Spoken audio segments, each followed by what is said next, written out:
Baik, Assalamualaikum warahmatullahi wabarakatuh. Kita kembali lagi di mata pelajaran PF Simulasi Apotek di kelas 12. Nah, kita kembali lagi di PIO, Pelayanan Informasi Obat Part 2. Jadi kita melanjutkan yang kemarin ya. Kita sudah belajar tentang apa itu pelayanan informasi obat. Nah, sekarang kita akan membahas tentang komponennya, kemudian ada juga sumber daya komponennya, terus kemudian waktu penggunaan, lama penggunaan, dan lain-lain ya. Jadi gimana kabarnya untuk adik hari ini? Semoga tetap dalam lindungan Allah Subhanahu wa taala.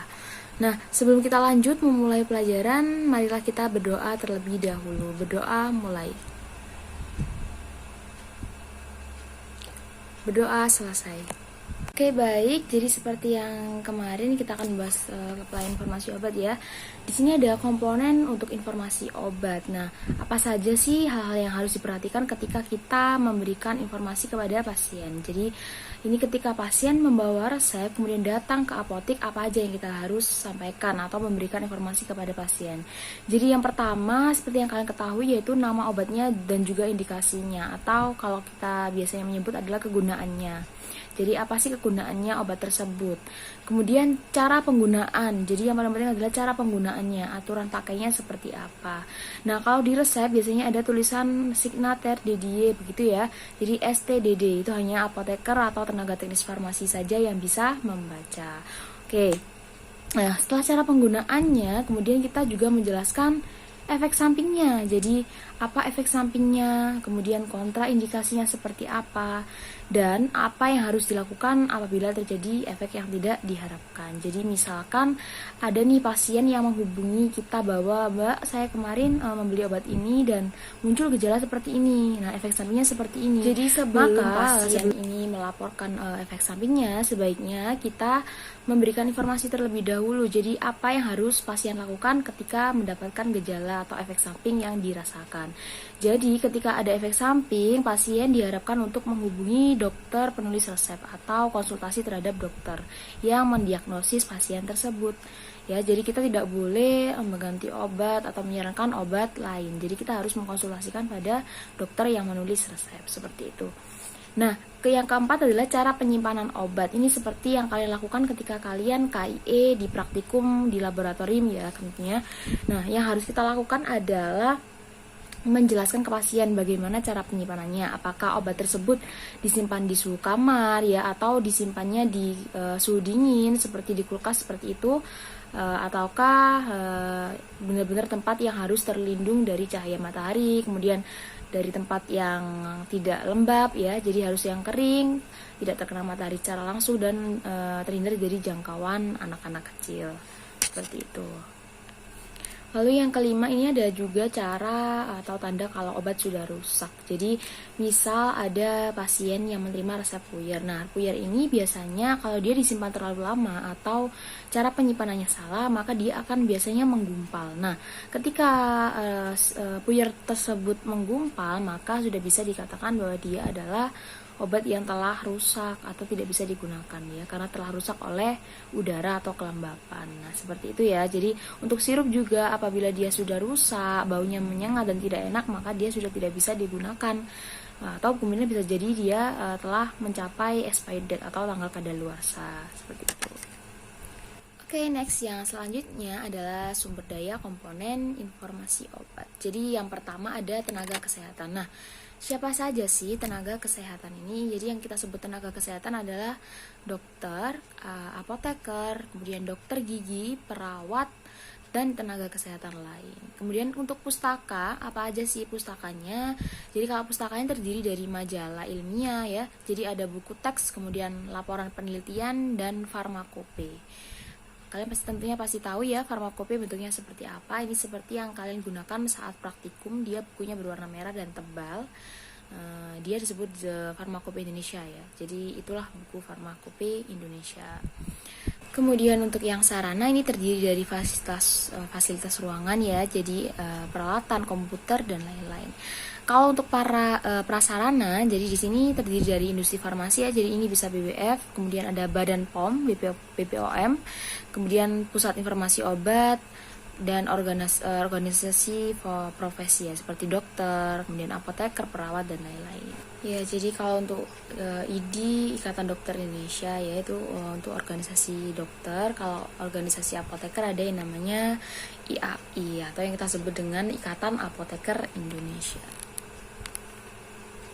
Oke, kita next. Jadi ini adalah hal-hal yang disampaikan ya. Jadi yang perlu disampaikan kepada pasien itu apa aja?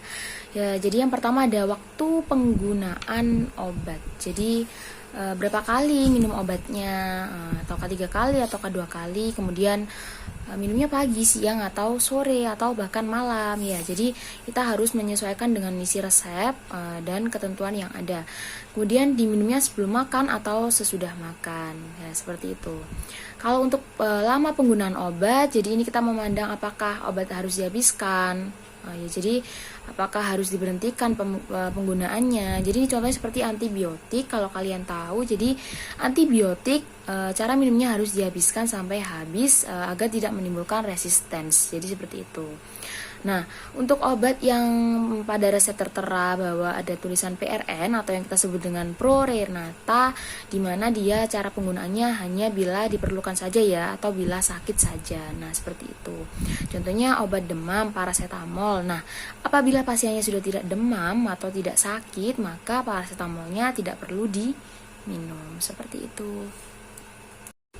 Oke, yang selanjutnya ini ada memberi informasi cara penggunaan obat. Nah, macam-macam cara penggunaan obat. Yang pertama ada yang ditelan. Jadi yang seperti kita biasanya minum obat ya, pada umumnya obat ditelan ya. Jadi melalui rongga mulut kemudian masuk ke tenggorokan dan dicerna oleh organ tubuh kita. Nah, seperti itu ya. Nah, itu ditelan. Kemudian atau yang kita sebut dengan pemakaian secara oral. Ada juga yang dikunyah. Nah, ini chewable. Biasanya ini obat-obat yang bentuknya memang dia dikunyah atau tablet kunyah, seperti itu. Ada yang dihisap. Contohnya adalah Troches. Nah, ini biasanya kalian temui kalau misalkan pernah magang di apotek, ada yang obat yang namanya FJ Troches. Nah, dia bentuknya adalah tablet hisap. Atau ada juga yang Degirol. Nah, dia juga tablet hisap, seperti itu.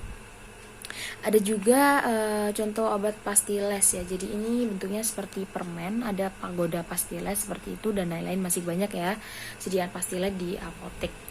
Oke, yang kelima ada tablet bukal atau cara minumnya bukal. Nah, bukal ini biasanya diselipkan di rongga-rongga pipi. Cara minumnya seperti itu.